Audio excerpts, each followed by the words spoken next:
할렐루야. 우리 인사합니다. 주님의 이름으로 환영합니다. 사랑합니다. 축복합니다. 참 잘 오셨습니다. 할렐루야. 예준이가 이제 안전에 고개를 이리저리 돌리고 있어요. 할렐루야. 오늘 본문 시편 23편을 통해서 쉼을 주시는 하나님, 쉼을 주시는 하나님. 오늘날 현대인들은 너무 분주하게 살다 보니까 극심한 스트레스에 시달린다고 그래요.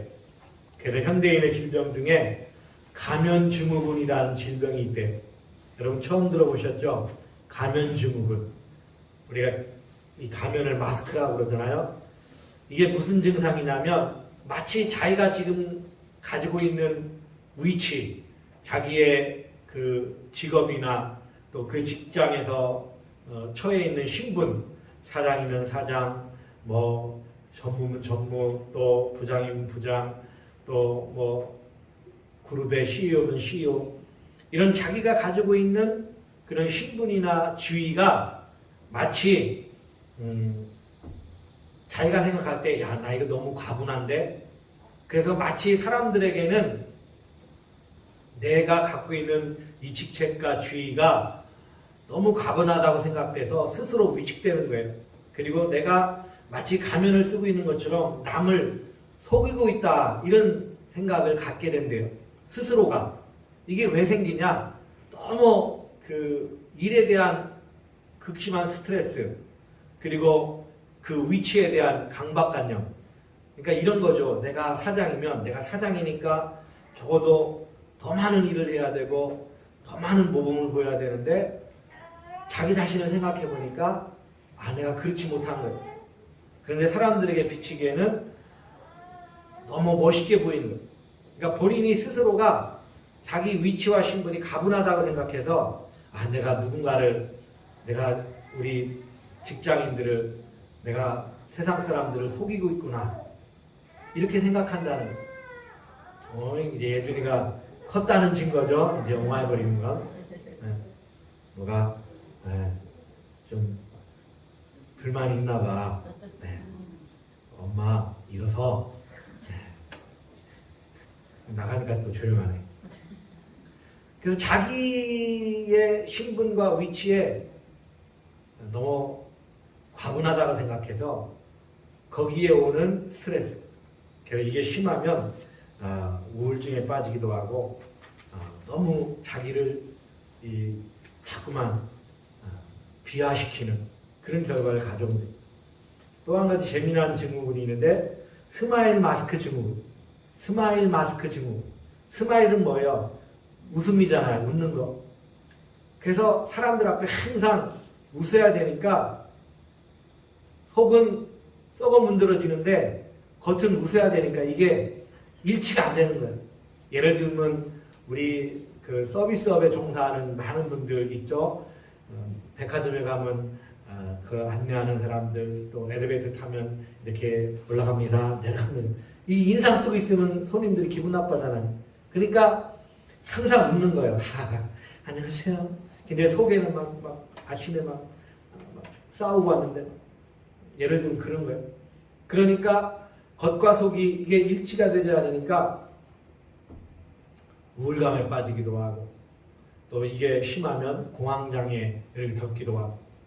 그래서 내가 세상 사람들이 나를 볼 때 난 저 사람 항상 웃는 사람인데 내 자신은 스스로가 이게 웃을 일이야, 너무 힘든 거야.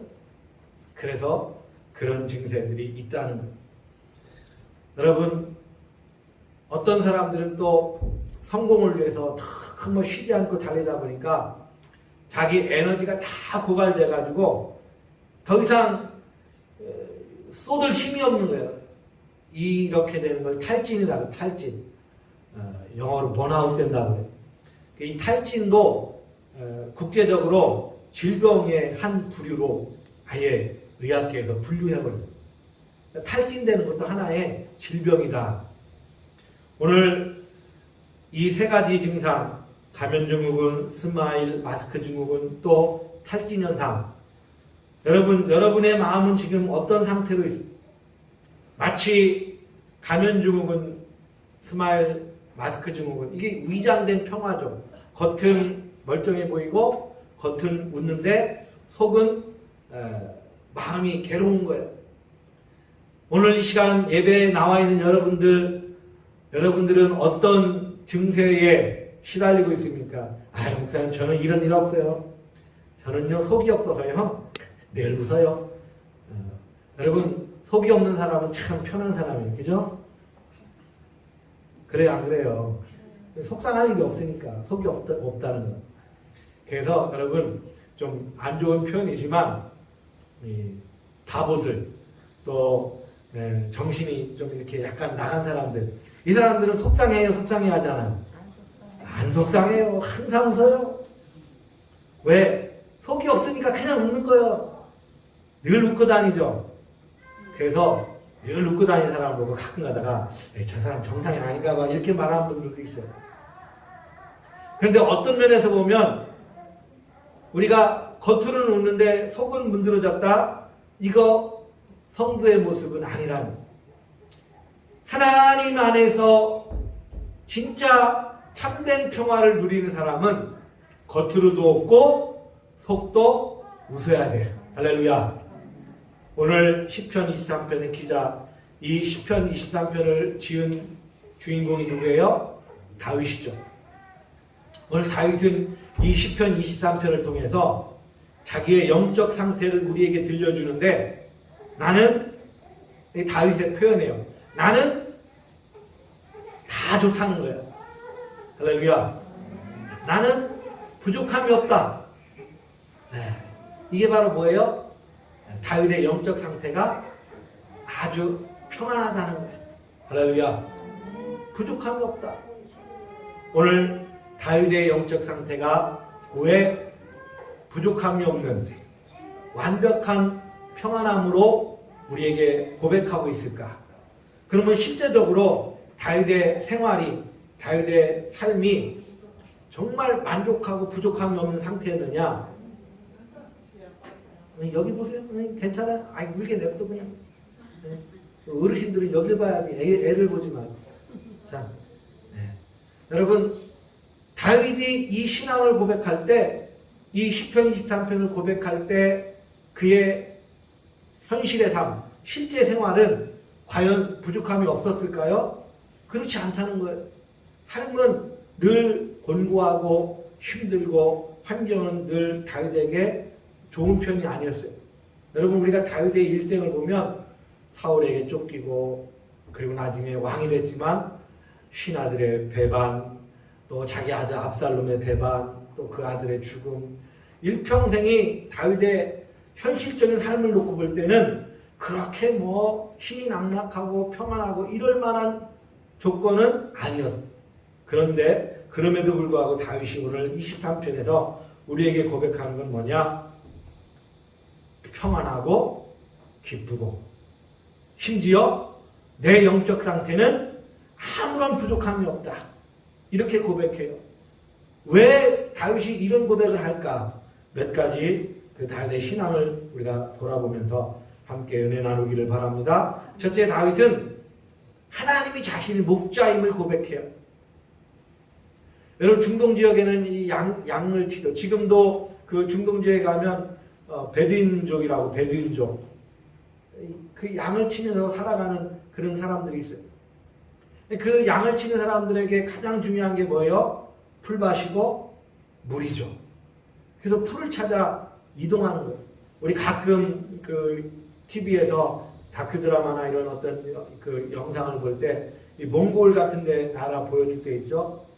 그래서 그 유목민들, 또 저쪽 시베리아 그런 데 가면 술록을 키우는 사람들, 그런 사람들 이 TV에서 가끔 보여줄 때 보면 다른 조건이 없어요.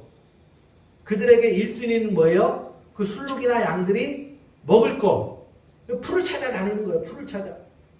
그리고 물을 찾아. 이 두 가지가 충족되지 않으면 양이나 술록을 기를 수가 없으니까.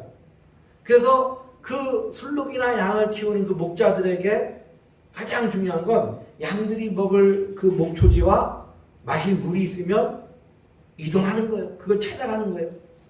그래서 이 양들이나 순록에게 있어서 생명줄은 누구예요? 목자예요.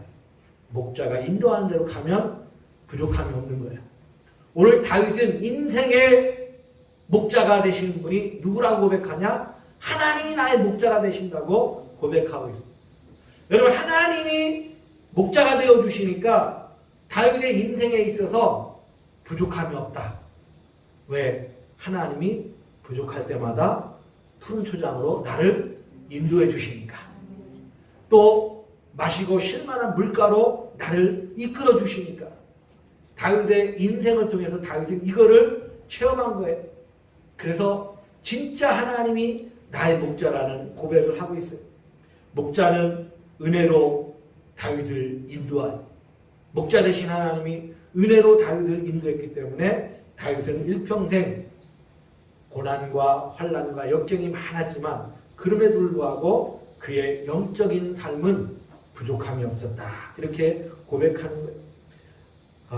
우리가 잘 아는 쉼의 삶. 여러분, 현대인들이 쉼을 누리지 못하니까 마음과 몸이 망가지기 시작하는. 그래서 우리는 우리의 인생을 우리의 목자 되신 예수님께 부탁해야 돼요. 여러분, 전적으로 하나님 앞에 맡기는 삶을 살아야 돼요. 내가 하려고 할 때는 힘들고 부족함이 많을 수 있어요.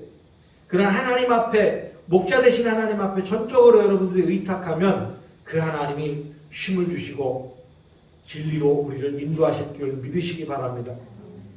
마가복음 6장 31절에 보면 오병이어 기적을 일으키기 전에 예수님도 제자들에게 힘을 주셔요.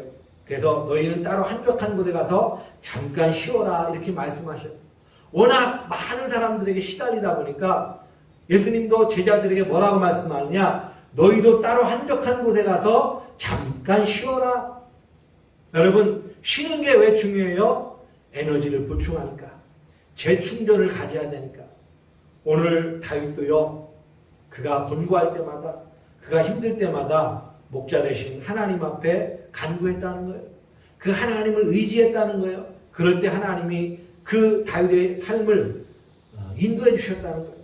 오늘 우리 선진의 식구들에게도 이런 하나님의 은혜가 임하기를 간절히 소망합니다. 여러분, 피곤하고 또 영적으로 권고합니까? 하나님 앞에 부탁하시기 바랍니다. 왜 부탁해야 돼요? 하나님이 다윗의 영혼도 소생시켰기 때문에. 3절 보니까 내 영혼을 소생시키시고, 여러분, 이 소생시킨다는 말은 다른 말로 바꿔 말하면 회복시킨다는 의미예요. 영적으로 부흥시킨다는 의미예요. 여러분, 사업을 하다가 실패한 사람들 많죠. 그 실패에 머물러 있으면 영원히 실패하는 거예요. 그러나 다시 도전하고 다시 용기를 내서 다시 일으키면 그 사업에서 성공하는 거죠. 그게 부흥이죠. 그게 소생이고 그게 회복이에요.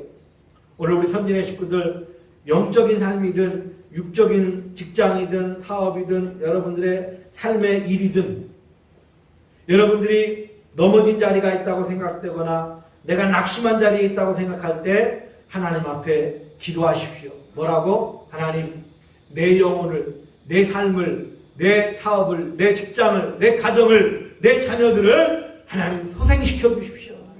할렐루야. 여러분, 하나님이 부흥시키고 하나님이 회복시키면 그 삶은 영적으로 강건해질 수 있는 거예요. 하나님이 소생시킨다는 사실을 다윗은 고백하고 있잖아요. 하나님이 내 영혼을 소생시켰기 때문에 내가 하나님 안에 의의 길을 걷게 되는 거예요. 여러분, 이 소생에는요 아주 중요한 비밀이 있어요. 하나님이 우리의 영혼을 소생시키고 우리의 삶을 하나님의 길로, 의의 길로 걸어갈 수 있게 하면 삶의 문제가 해결돼요. 여러분, 하나님이 함께 하시는 사람은요 이런 소생의 은총을 입은 자예요. 성경의 많은 인물들이 하나님이 붙잡아 주실 때 그 삶이 소생되고 회복되는 걸 볼 수 있죠. 여러분, 우리가 구약의 아브라함은 축복의 근원이라 이렇게 말하잖아요. 아브라함은 복의 근원이라 말해요. 그런데 아브라함이 처음부터 그렇게 복의 근원이었을까요? 아니요. 믿음의 테스트를 통해서 하나님이 그 영혼을 소생시켜 주니까 여러분 아브라함이 의의 길을 걷게 된 거예요. 다윗도 마찬가지죠. 근데 재미있는 표현은 이 의의 길은 좁은 길이에요. 그러니까 문자적으로는 좁고 험한 오슬길이에요. 그러나 영적으로는 그 길이 무슨 길이냐? 생명과 맞닿은 길이에요. 기쁨으로 인도하는 길이에요. 할렐루야. 여러분 의의 길은요 넓고 큰 길이 아니라 좁고 협착한 오슬길이에요. 다시 말해서 의의 길을 걷기가 쉽진 않다는 거예요. 그러나 그 의의 길을 걷도록 하나님이 뭐예요? 우리의 영혼을 붙잡아 주신다는 거예요. 소생시켜 주신다는 거예요. 그 소생된 심령이 부흥되고 회복된 길을 걸어갈 때 그 길은 생명의 길과 다 있다는 거예요. 할렐루야. 그리고 더 중요한 게 있어요. 이 생명의 길은 어디로 연결되느냐? 이 의의 길은 짐이 아니라 하나님의 축복으로 연결돼요. 여러분 축복은요 영혼이 구원받는 거잖아요. 우리의 영혼이 구원받는 거 영혼만 구원받는 게 아니라 이 땅의 삶의 윤택함으로 이어지는 게 축복이에요. 아브라함을 의의 길로 걷게 하셨고 믿음의 길을 테스트해서 하나님이 인정하시니까 그 아브라함의 영혼이 소생되니까 아브라함의 육체적인 삶이 어떻게 돼요? 부유하게 되잖아요. 여러분 아브라함이 얼마나 부자였는지 아세요? 용병만 가정에서 기르는 용병만 개인 군대를 가지고 있었던 용병만 318명을 거느리고 그 조카 롯이 잡혀갔을 때 아브라함이요 그 용병 318명의 군사를 데리고 가서 이방 족속들과 싸워서 이기고 돌아오잖아요. 아 얼마나 멋져요. 여러분 하나님이 의의 길을 걷는 자에게 생명과 맞닿은 기쁨을 주시고 더 나아가 하나님께서 이 땅의 풍성함으로 축복해 주시는 거예요. 아브라함만 그랬어요? 다윗도 그랬죠. 여러분 모세도 그랬죠. 우리가 잘 아는 욥이요 얼마나 고난을 당했어요. 그런데요 욥기 42장 5절에 이렇게 고백해요. 내가 주께 대하여 귀로 듣기만 하였었더니 이제는 눈으로 주를 배웠나이다. 여러분 이 장면이 뭐냐면 그전에는 하나님에서 귀로만 들었는데 고난을 겪고 내 영혼이 소생되고 나니까 이제는 하나님을 내가 눈으로 직접 보았습니다.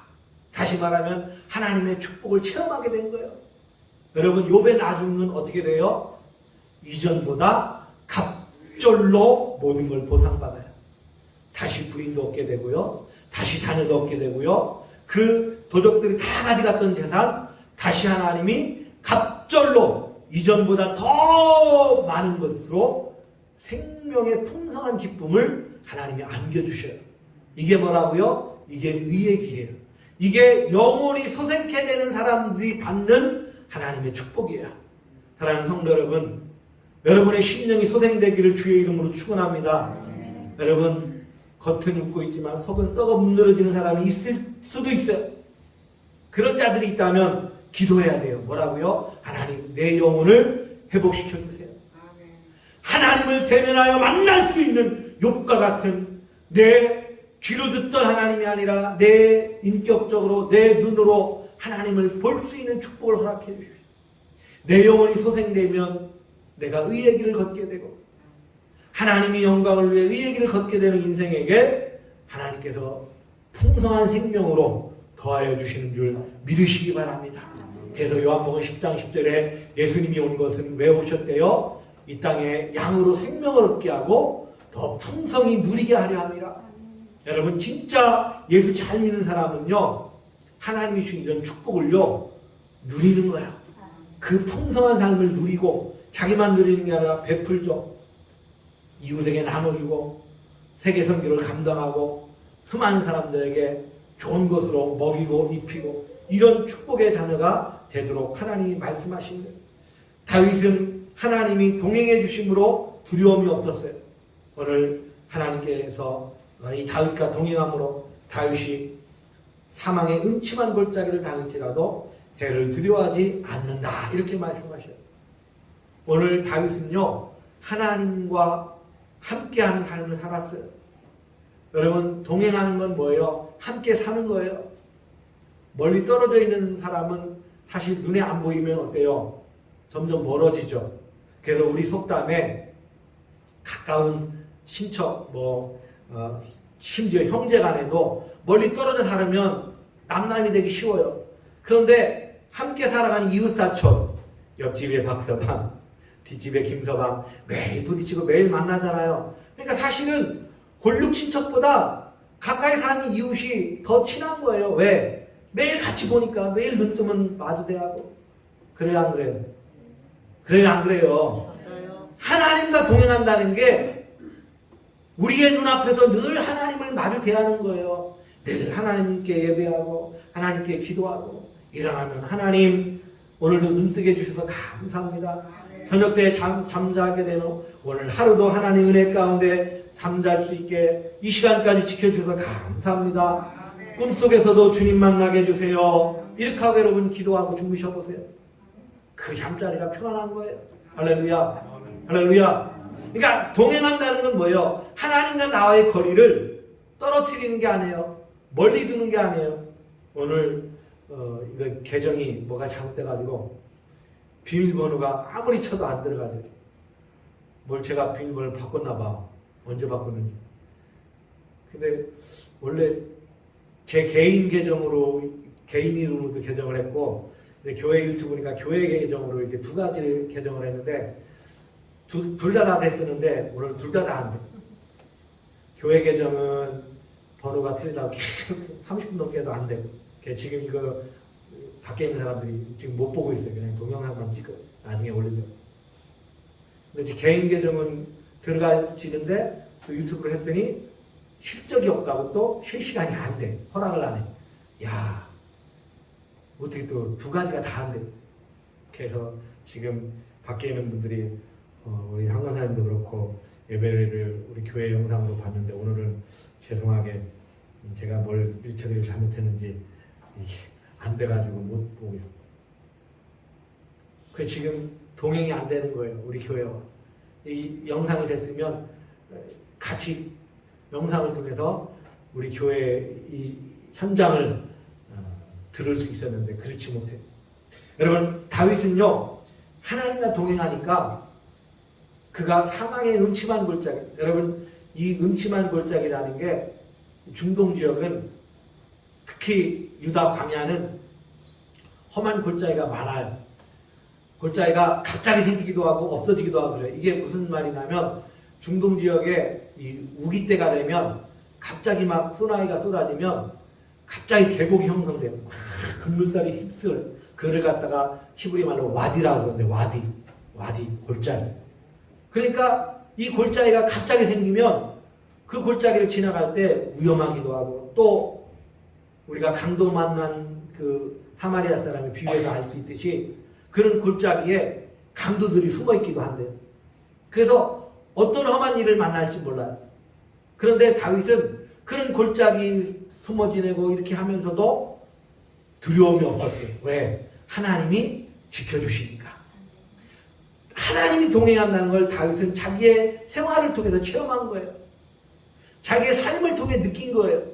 오늘 우리 선진의 식구들 여러분 가정에서 생활하시면서 또 바다 나가서 일하시면서 그 함께 하신 하나님을 체험하기를 주의 이름으로 축원합니다. 함께 하신 하나님을 늘 느껴야 돼요.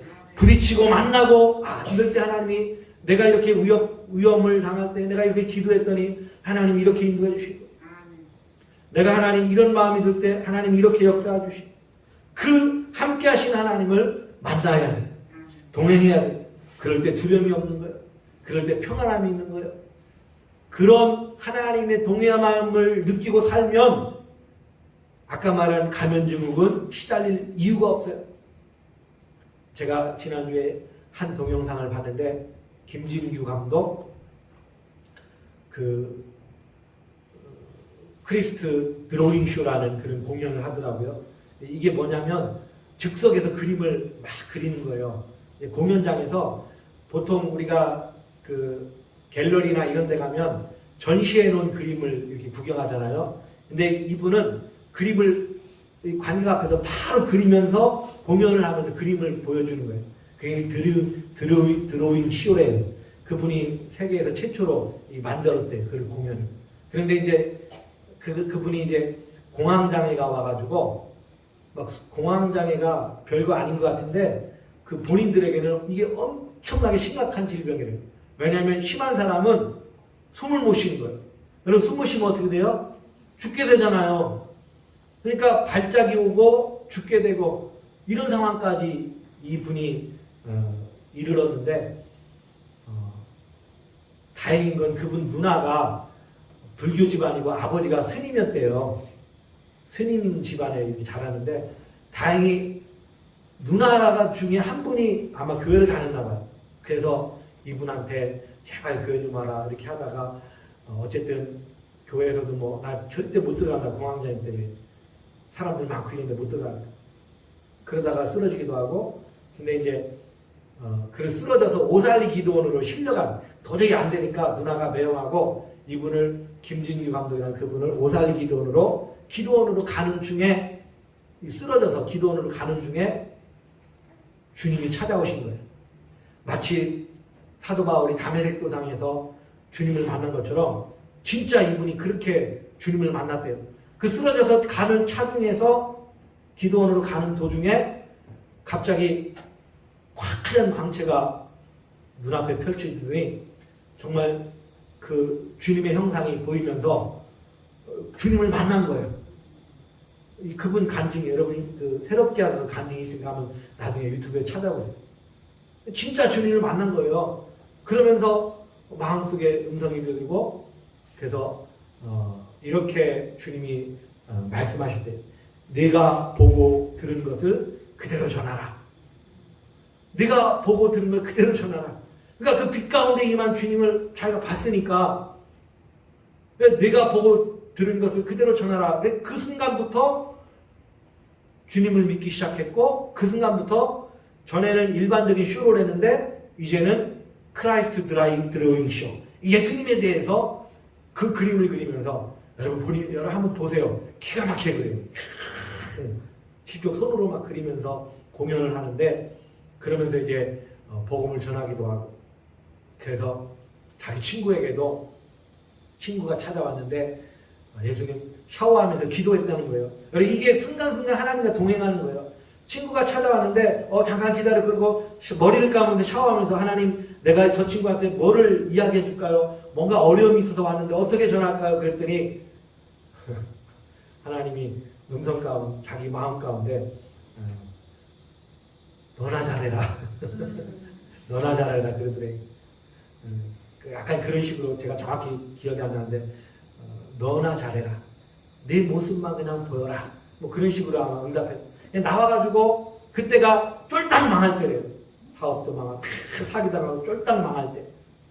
근데 목욕하고 나와서 룰루랄라 막 기뻐하고 막 이렇게 하니까 친구가 보더니 너 제정신이 아니구나.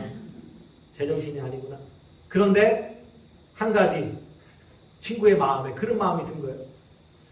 얘에 비하면 나는 너무나 형편이 좋은데 나보다 못한 놈이 뭐가 좋다고 이렇게 희희낙낙하고 기쁨이 있을까? 그래갖고 이 친구가 이 김진규 감독을 보고 야, 이 뭔가 있는 거 아니냐? 나도 하나님 믿어보면 안 되냐? 이렇게 반문하더라는 거예요. 여러분 전도가 다른 게 전도가 아니라 하나님과 동행하는 모습을 진실한 모습을 가면 마스크가 아니고 가면 증후군이 아니고 실제 하나님과 동행함으로 하나님이 주신 기쁨 때문에 그 모습을 그대로 친구에게 보여줬더니 친구가 야 이거 나는 너보다 형편이 나은데 내 마음은 지금 곤고한데 뭐가 있지 않냐? 그래서 내가 믿는 하나님 나도 믿어보면 안 되냐? 오늘 다윗에게 하나님이 동행하시니까 두려움이 없었다는 거예요. 이 은혜가 우리에게 있기를 소망합니다. 아멘. 마지막 다윗은요 항상 여호와의 집에 살겠다고 그렇게 고백하고 있죠.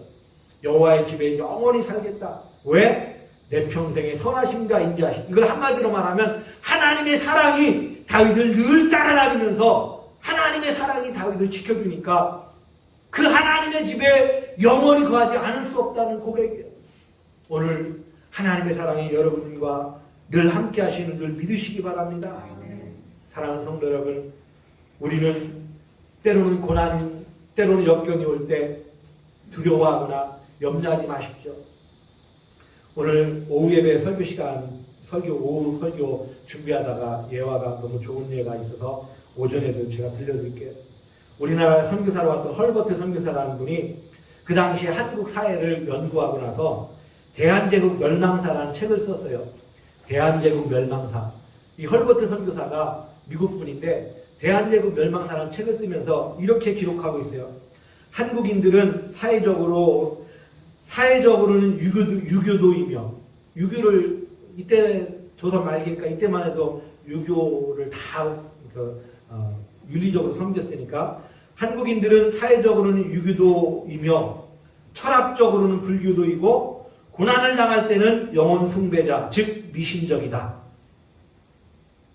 정확하게 본 거예요. 이 헐버트 선교사가. 한국 사람들은 사회적으로는 유교도이고, 그러니까 유교를 섬기고, 철학적으로는 불교도이다. 뭔가 사색할 때 명상하고 요가 뭐 이런 거 하잖아요. 그럴 때는 불교에 가깝다는 거예요. 불교도이고, 고난을 당할 때는 영혼 숭배자, 즉 미신적이다. 그러니까 어려움이 닥치고 그러면 유교도 필요 없고 불교도 필요 없고 미신적이 된다는 거예요. 샤머니즘. 그래서 이 고난이 없애달라고 빌기도 하고 그런 거 많죠.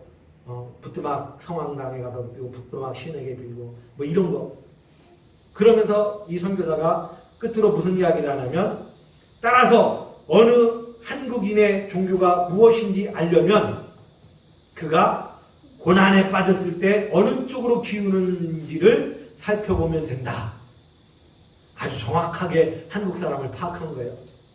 그러니까 평상시에 사회적으로는 유교를 숭상하고 철학적일 때는 불교적이 되다가 고난이 빠지면, 고난이 닥치면 미신적이 된다. 우상숭배. 영혼 숭배자가 된다. 그러니까 이 사람이 진짜 종교가 뭔지를 알려면 그 사람이 고난에 빠졌을 때 그 사람이 어느 쪽으로 기우느냐를 보면 알 수 있다는 거예요. 아주 이 구한말 시대의 선교사가 우리 한국 사람을 정확하게 본 거예요. 오늘 이 시대를 우리가 점검해 보세요. 이 코로나 전국에 환난과 어려움이 겪을 때 우리의 믿음이 어느 쪽으로 치우치느냐? 고난이 올 때 더 하나님을 붙잡고 더 하나님 앞에 기도하고 부르짖는 자는 진짜 성도예요. 근데 고난이 올 때 세상에 빠지고 밖으로 나가고 다른 종교에 빠지고 그러면 그건 진짜 크리스찬이 아니죠. 하나님과 동행하시기 바랍니다. 여러분, 마지막 때 진짜 하나님의 자녀로서 다윗처럼 영육이 문제없다. 오케이? 나는 아무 걱정 없다. 여호와 하나님이 나의 목자가 되심으로 내가 아무 근심과 걱정이 없다. 이 고백이 우리 선진의 식구들에게 있기를 주의 이름으로 축원합니다. 기도합니다. 참 좋으신 하나님, 다윗은요 실질적인 삶은 고난의 연속이었고 환난의 연속이었지만 하나님이 지켜주심으로, 하나님이 목자가 되어주심으로 아무 근심이 없다고, 아무 염려가 없다고 고백하고 있습니다. 하나님, 하나님과 동행하는 우리 선진의 식구들에게도 이런 은혜를 허락해 주십시오. 이런 삶의 축복을 허락해 주십시오. 우리의 영혼을 하나님이 소생시키면 근심이 사라집니다. 염려가 사라집니다. 평안이 옵니다. 기쁨이 옵니다.